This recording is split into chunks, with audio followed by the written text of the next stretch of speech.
daqiiqaa muraasaan dura daqiiqaa 30 akkana dura guyyaa lama kalees bilbilli san nabbiyyoo ture sagaleedhaan na dhufe sagalee sama sanyaatillee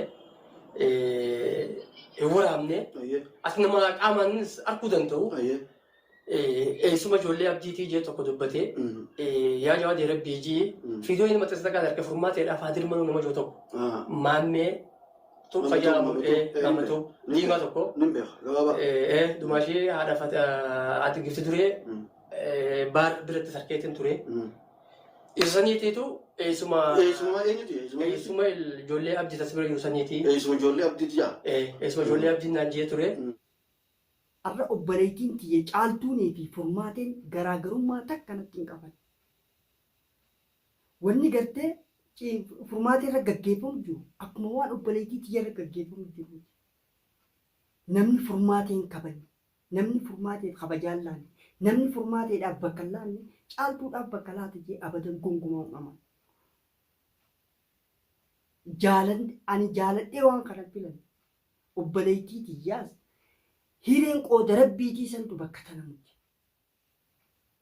Kanaaf jawaadii keenya waan sirra gahaa jiraasan hedduudhaan hirriba dhabee an dubbii akkanan seene eeguma gartee ijoollee abdii fuutee fi ijoollee tee fuudhanii jaartii tee manaan baasanii hallayyaa san gubbaan gabbuu zayeen argee dubbiin hirriba na dhorkite obboleen tiyyaas du'a dhabdee bultiin obbolee tiyyaas facaate bultiin tiyya facaatee silaas bultiin isiidhaa bultiin obboleettii maammee san nagiyaan hin jiraattu kan innis asumaan haa hubatu. Assalamu alaikum warahmatullahi wabarakatuh. Jaalatamtoota hordoftoota maammeetti warri taatan marti keessanuu salaamanni keenya kan jaalalaa kan kabajaa lafuma jirtantti isin haagee isin jechaadha. Arra gartee gaammas deebi'eetiin jira wanni na deebise waa'ee dhimma gartee furmaateedhaati. Furmaateen furmaata. Furmaata nama hundaati qulfii nama hundaati. Jawaadeellee gartee arraa fi qaleellee bilbileetiin ture akkuma gartee balloolleen gartee guyyaa kaleessaa balloo shoo isa bira dhaqee yaada wal jijjiirratanii jechuun wantoota jiruu fi waan irra ga'an hunda gartee wal jijjiirratanii hanga tokko odeeffannoolee jirtu daawwattoota biraan ga'anii turan. Achirratti waa'ee bilbila kiyyaa jawaadeedhaaf bilbilullee jawaadeellee kaase. Duraan dursee bal'oon abbaan haqaa abbaan dhugaadhaa dhiira dhugaadhaa dhiira haqaaf dhaabbattu haa jiraatu rakkoo fi bal'oo keessatti namoota gartee sanaa kana keessatti rakkoolee adda addaa irra ga'an hundaa'uun yeroodhaa gara yerootti dirmatee cinaa dhaabbachaa jira galatoomoo jechuun barbaade. Deebisi jawaadeedhaa bilbilee jawaadeen akkumaan gartee bilbilee fi waan inni keessa jiru maal keessa jira maaltu jira odeeffannoo maaltu jira maalirra ga'ee dhiiroo furmaatee odeeffannoo furmaatee dhagee jechuurraa hin gaafachuudhaa bilbilee dhugaadha. Ani caaltuun obboleettiitiyya abdii obboleettiitiyya fuudhe ilmaan abdii immoo eessumaan ta'aaf sanirratti waa'ee gartee jawaadeen maammeetu eessuma gartee ijoollee tanaatti dhugaadha eessuma ijoollee tanaatti. Obboleeyyan kiyya anis hangaan gartee danda'u takka abdii bakka jiruu fi furmaatee bakka geessan baruudhaaf karaa adda addaatiin odeeffannoolee adda addaa guuraatiin jira hanga ammaatti ragaa qabatamaa bakka tanaan jirti waan jiru gartee hin dhageenye. Garuu nama jirtu dubartiirraa dhalate dubartii wajjis dhalate tanu jala jirtu dubartiidha. Hireen qooda rabbiitii jedhan an arra obboleettiin tiyya caaltuu jaartii abdiif jaartii yookaan haadha warrasaa haadha manasaa giiftii warrasaa ta'uudhaaf annaan gaddaan na dhagahama. Maaliif xannacha tokkootu fool balleessaa jira. Gochi gartee arra abdi raawwachuu jiru kun waan hedduu na gaddisiisaa, waan hedduu qalbii na cabsaa, waan hedduu gartee akkaan ammataa ol qabadheen deemne na godhu. Gocha ilmi namaa miti bineensa irratti raawwatu. Kun hundi jechuudha akka nam tokkotti dhugaan if laale ofiin qaabbadha, ofittiin gadda, qalbiidhaan na caba. wallahi gadda akkaan ji'ee dubbadhuun na dhiba niin hudhaanu dhabu. Roorroo arra gartee amma furmaatii irra deemaa jirtu waan arge. Arra obboleettiin tiyya caaltuunii fi furmaatiin garaagarummaa takka natti hin qaban. Wanni gartee furmaatii irra gaggeeffamu jiru akkuma waan obboleettii tiyya irra gaggeeffamu jiru. Namni furmaatii hin kabajne, namni furmaatii kabajaan laanne, namni furmaatiidhaaf bakka hin laanne caaltuudhaaf bakka laata jee abadan gonkumaa uumaman. Ani jaaladhee waan kana filan obboleettii tiyyaas hireen qooda rabbiitii santu bakka tana miti. Ana kana malu jiru suma ijoollee abdii deddeemi. Innillee na dubbatu rakkoon qabu nuti immoo wanni barbaannu akka jechuun furmaata nu geessanii furmaata san fudhachuu barbaadu gartee kan nu wajji godhu qabu malee. Deemsaa kan nu qabdee Sanneetiif ture saafiisii. Alayyaa gubbaan buusanii maaree gubbaan buusanii buusan akka itti buusan amma inni wanni nu godhu qabu wanni nu gargaaru qabu. Maali? Yoo gachuun kan nu yaadu ta'a yoo kan furmaata kan yaadu ta'e yoo kan ijoollee taatiif abdii kan yaadu ta'e malee yoo jaartii abdii kan yaadu ta'e malee egaa eessuun ijoollee abdii kasii malee Eessuma ijoollee laati. waan kan osuma argu furmaateen osoo namaa toltu osoo sabaa toltu furmaata tana qabanii akka itti buusan himu osoo hin ta'in furmaateen nu garsiisee Akkamitti qarreessa irra akka baate san akkamitti deebiti bakka jiru san dukkanee isiin keessi jiru san ilkeen nyaadamaa jirti miilli isii qaamni isii fuulli akka itti tumutti jiran agarti jaarsa obboleettii teetiiti. bakka tanaan Kanaaf akka isiin sa itti deebitu yeroo jee mala dha'uu qaba malee bakka sanatti inni amma kan nu himuudhaaf hin ta'u nu agarsiisu akka waan gartee ijoollee san ana eessuma ta'aa fi dhiibbaa ijoollee san irra yoo goote anaatiitu jiraa akka waan jaamu kana fakkaata. Dhaadannoo akka waan furmaatee baasuu hin jechuun furmaatee nu gorsisuu miti. Ijoollee san bakka bu'eeti. Ijoollee sammee harkaan qabadhaa takka mamee tokko jechuudha. Sodaachisuu faleessaa. Sodaachisuu faleeti innis. Garuu arra jawaadeen haqa qaba, dhugaadha qaba. Deebisi furmaateen nama haqaatiis, nama dhugaatiis, nama gartee sabboontuudhaas, nama gartee hadoottii qabu, nama namooma qabu, nama namaaf qabu, nama namaaf dhaabbatu, nama rakkoo namaatiif rakkatu, nama gartee bal'oo namaatiif gammadu nan beeka. Garuu arra isin akkas ta'uu halkanii guyyaa wanni hirriiba na dhoorkisan. Halkanii guyyaa. Namoonni garaagaraa aboo gurbaan kun obboleettii ta'eef jalaa qabaa maan dhoorkini jedha. Ani dhoorkuu dandeetii ni bara. Akkaan waan beekaa jaaladhee itti dhiisee isinitti fakkaate. Akkaan keessi jiru anaa fi rabbi beeka. Odeetuun qibsaa jechuun magaalaa kana keessa ni beekna. Nama kanaas hundaa'uu ni beekna. Garuu rakkoon qabu innis barbaadu fataan. Abbaan dhufataan. Ijoollee yaade furmaatiif yaade nuti immoo ijoollee teenya ijoollee namni miidhu jiru.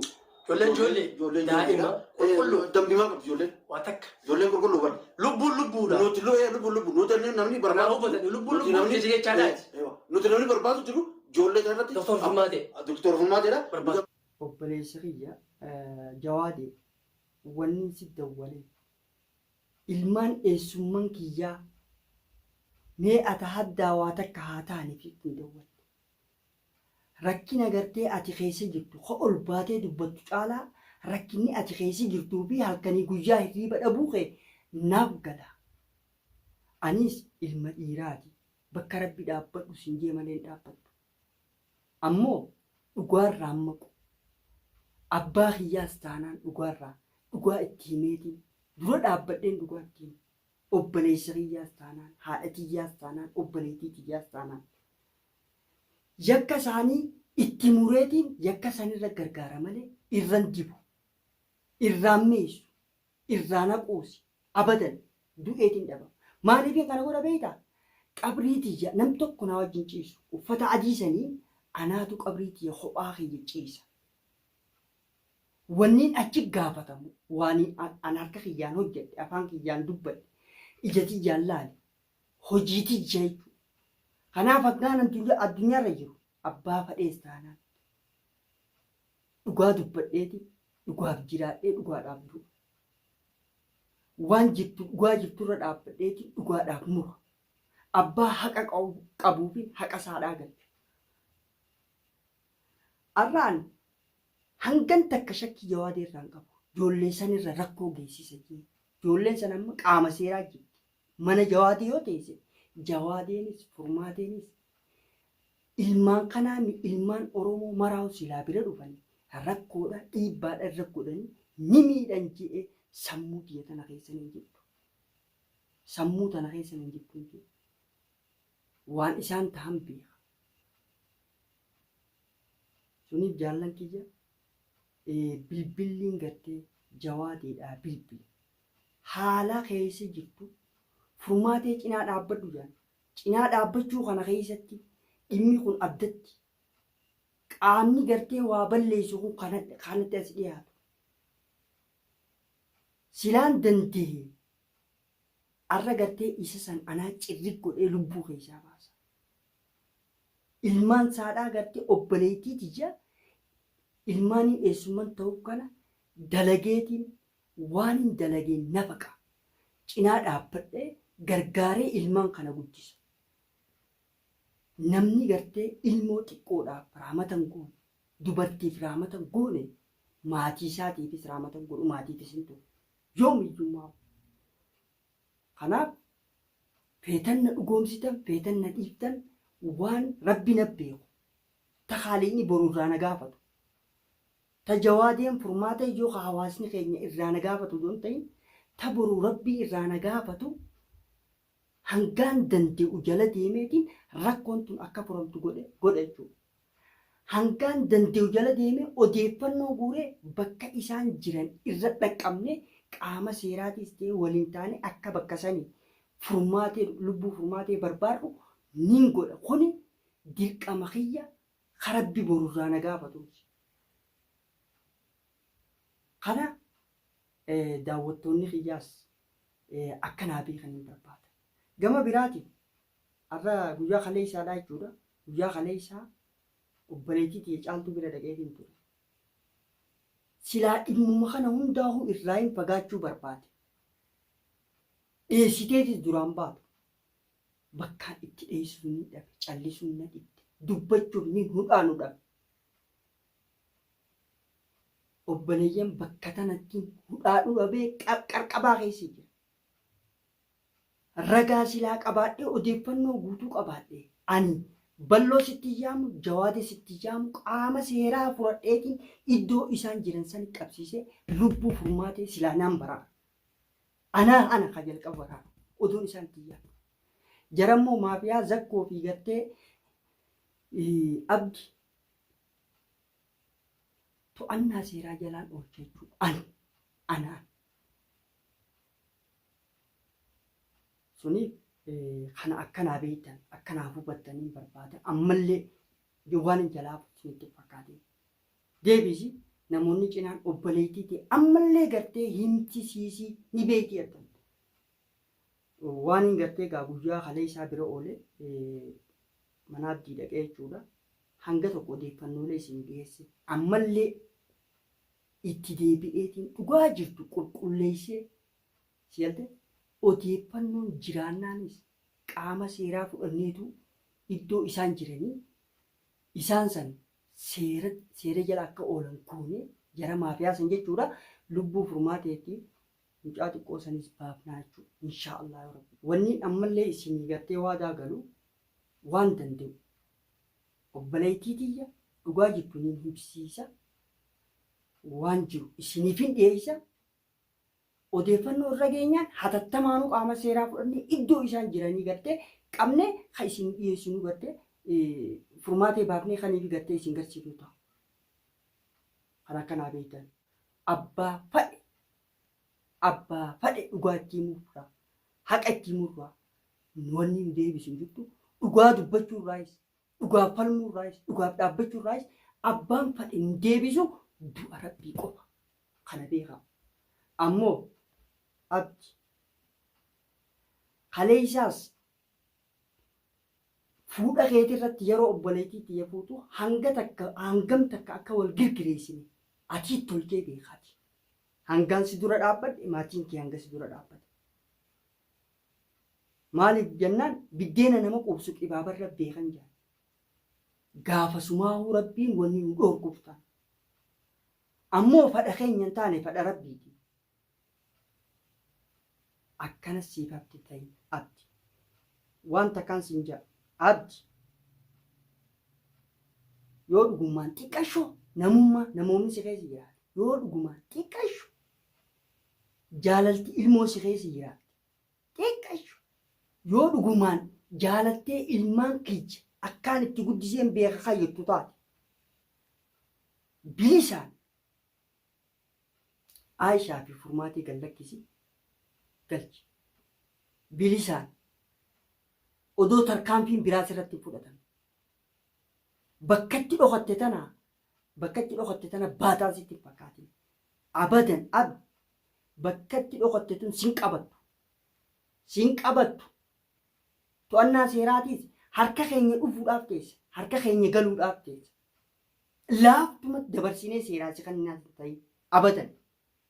Hanga gartee akka ati nama micciirtee gartee roorroo arra gartee furmaatee irratti oofu jirtu tan hanga gartee ati kana daran si guurutti cuunfinee si baafnutti.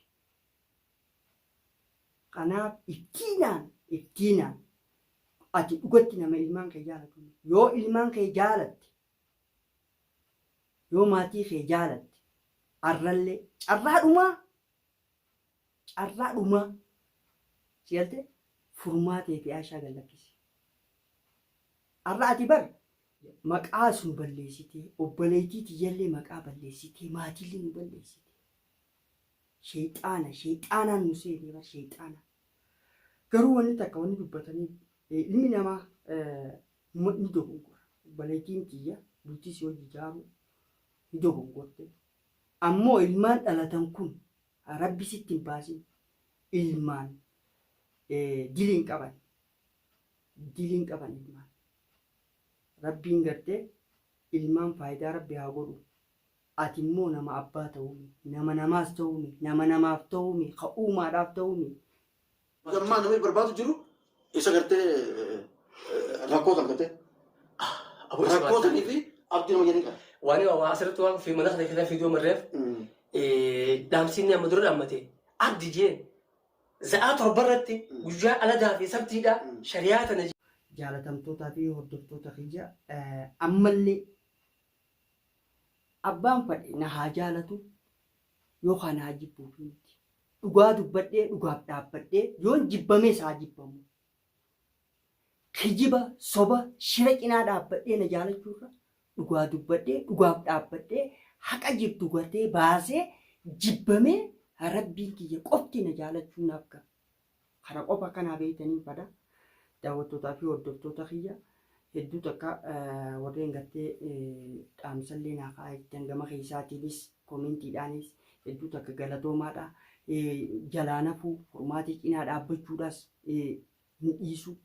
Cinaa yaadaanis ilaalchaanis hanga danda'ametti bakka isin jirtu baruudhaafis halkanii guyyaa hirriinna qabaan jiru. Inshaallah borullee waan obboleettiin tiyya keessa jirtu yoo odeeffannoo haaraa harkatti yoo itti bilbilan taate yoo inni gartee naannoo isin jirtu dhufu taate inshaallah qabadheetiin isin dhufa na eeggadhaadhaan isin jaa hangalumaan jechuu barbaade galatoomaa horaa bulaa hanga viidiyoo biraatiin wal arginutti. Wassalaamu alaikum warahmatullahi wabarakatuh.